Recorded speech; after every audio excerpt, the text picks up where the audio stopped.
வணக்கம். ரொம்ப முக்கியமான விஷயத்துக்கு தான் இந்த வீடியோ. இன்றைக்கி காலையில் நம்ம அரசு சார்பில் 5,000 ரூபாய் உங்கள் அக்கௌண்ட்டுக்கு வந்திருக்கோம். எதுக்காக இந்த பணம்? நாங்கள் ஆட்சி பொறுப்பேற்றப்போ கொரோனா உச்சத்தில் இருந்துச்சு.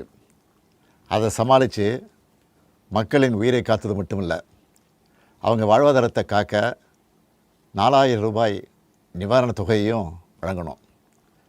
சென்ற ஆட்சி விட்டுட்டு போன கடுமையான நிதி நெருக்கடியை சமாளித்து ஆட்சிக்கு வந்ததுமே பல திட்டங்களை நிறைவேற்றணும். நம்ம ஆட்சிக்கு வர்றதுக்கு முன்னே மாதம் 1,000 ரூபாய் உரிமைத் தொகை வழங்கப்படும்னு அறிவித்தேன். அப்போது இது சாத்தியமே இல்லைன்னு சிலர் சொன்னாங்க. ஆனாலும் நிதி நெருக்கடியை சமாளித்து ஒன்றிய அரசினுடைய ஓரவஞ்சனையை மீறி கடந்த 2023ஆம் ஆண்டு செப்டம்பர் மாதம் முதல் கலைஞர் மகளிர் உரிமை திட்டத்தை வெற்றிகரமாக செயல்படுத்திட்டு வரோம். முதல்ல 1,13,00,000 மகளிருக்கு பயனளித்த இந்த திட்டம் அண்மையில் அது விரிவுபடுத்தப்பட்டு இப்போ 1,31,00,000 குடும்பத் தலைவிகள் பயன்பெற்று வராங்க. இது வெறும் நிதி உதவி இல்லை, சமூகத்தில் பெண்கள் ஆற்றும் பங்களிப்பை அங்கீகரிப்பதற்காக கொடுக்கப்படுகிற உரிமைத் தொகை. இந்த தொகையை வச்சு அன்றாட வீட்டு செலவுகள், குடும்பத்தில் ஏற்படும் மருத்துவ செலவுகள், குழந்தைகளுக்கான கல்வி செலவுகள் என பல அத்தியாவசிய செலவுகளை மகளிர் தாங்களே நிறைவு செய்ய இந்த திட்டம் வழிவகுத்துச்சு. அதனால தான் ஒவ்வொரு மாதமும் 15ஆம் தேதி என்பது ஒவ்வொரு குடும்பத் தலைவியும் ஆவலோடு எதிர்பார்க்கிற நாளாக அமைஞ்சிருக்கு. இவ்வளவு சிறப்பு வாய்ந்த இந்த திட்டத்தை மற்ற மாநிலங்களும் பின்பற்றி வராங்க.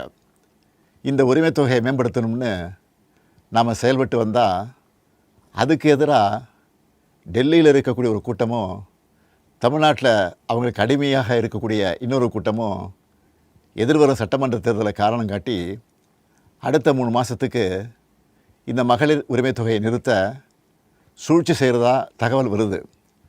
இது வச்சு நீதிமன்றத்தில் வழக்கு தொடரவும் சிலர் முயற்சி செய்வதாக செய்திகள் வருது.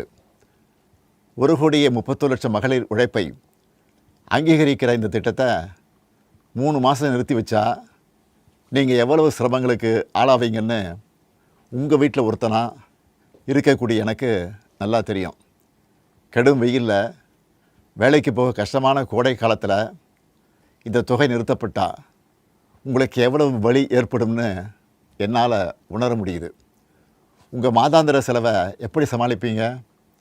உங்கள் குடும்பத்தில் நோய்வாய்ப்பட்டவங்களுக்கு மாத்திரை வாங்கி கொடுக்க முடியுமா?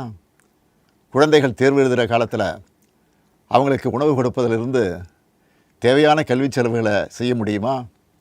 இந்த கஷ்டத்தையெல்லாம் நினச்சி பார்த்து தான் ஒரு முக்கியமான முடிவை எடுத்திருக்கிறேன்.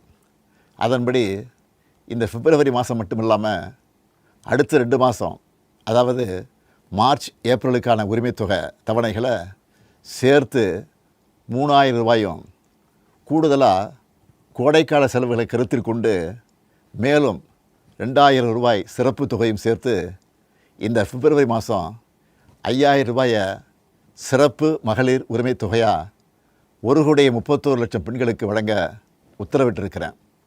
இந்த தருணத்தில் இன்னொரு அன்பான வேண்டுகோள். இந்த 5,000 ரூபாயை அடுத்த 3 மாதத்துக்கு நீங்கள் பயன்படுத்திக்கணும் என்பதால் கொஞ்சம் கவனமாக செலவு பண்ணுங்கள். முடிஞ்ச அளவுக்கு சேமிக்கவும் பாருங்கள். அன்பு சகோதரிகளே, உங்கள் ஆதரவோடு அடுத்து அமையப்போகிறதும் திராவிட மாடல் ஆட்சி தான். அதனால் நீங்கள் மனம் குளிரும் சிறப்பான ஒரு அறிவிப்பையும் இந்த நேரத்தில் சொல்ல விரும்புகிறேன். அடுத்த திராவிட மாடல் 2.0 ஆட்சி காலத்தில் உங்களுடைய உரிமைத் தொகை 2,000 ரூபாயாக உயர்த்தி வழங்கப்படும்.